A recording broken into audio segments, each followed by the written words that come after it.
Bag ভর্তি পটল, কিন্তু পটলের একরকম ভাজা খাইতে খাইতে কি অসহ্য আপনিও? তাইলে কিন্তু এই ভিডিওটা দেখতে হবে, কারণ ভিন্ন রকম এই পটল ভাজাটা খাইতে কী যে পরিমাণে মজা লাগে, একবার যদি না ভাজি করে খান তাইলে কিন্তু বুঝবেন না। তার জন্য কিন্তু ভিডিওটা অবশ্যই দেখতে হবে। তো পটলটাকে কাইটা 4 ফালি করে নিয়েছিলাম। এখন দিয়ে দিব পরিমাণ মতো হলুদের গুঁড়া, মরিচের গুঁড়া, স্বাদ মতো লবণ দিয়ে এখন পটলটাকে খুব সুন্দর করে মাখাবো। মাখায় প্রায় 10-15 মিনিট রাইখে দিব। রাইখে দিলে হবে কি, লবণটা দেওয়া হয়েছে তার জন্য পটল থেকে কিছুটা পানি ছাইড়া দিবে। তো দেখতে পারতেছেন পটল মাখাটা এইরকম লাগতেছিল, দেখতে কিন্তু খুবই সুন্দর লাগতেছিল। তারপর দিয়ে দিছি তেল। এখানে কিন্তু এইভাবে পটল ভাজা করলে পরিমাণে তেলও অল্প লাগে, মানে এমনি ভাজতে গেলে কিন্তু অনেকটা তেল লাগে। আর এখানে সবগুলা পটল এই সামান্য তেলের ভিতর দিয়ে দিব।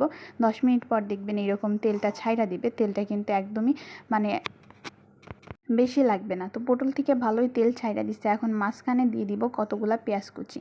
তেলটা যখন খুব সুন্দর করে ছাইড়া দিছে তখন পটলগুলারে চারপাশ দিয়ে একদম সাইড করে নিচ্ছি। নিয়ে এখন দিয়ে দিতেছি পরিমাণ মতো অনেকগুলা পেঁয়াজ কুচি আর দিয়ে দিব কাঁচামরিচ কুচি। পেঁয়াজটা যখন হালকা হালকা বাদামি করে ভাজা হয়ে যাবে তখন পটলগুলাকে পেঁয়াজের সাথে খুব সুন্দর করে মিশাই নিব। তো এর ফাঁকে একটা কথা বলা যাক, আমার ভিডিওগুলো দেখেন কে কে অবশ্যই কমেন্ট করে জানাবেন। ভিডিওগুলো ভালো লাগে থাকলে লাইক করতে, কমেন্ট করতে, শেয়ার করতে ভুলবেন না। আর পেজ থেকে দেখলে ফলো করতে ভুলবেন না। এখন হয়েছে পটলের মাঝখানে দিয়ে দিব একটা ডিম।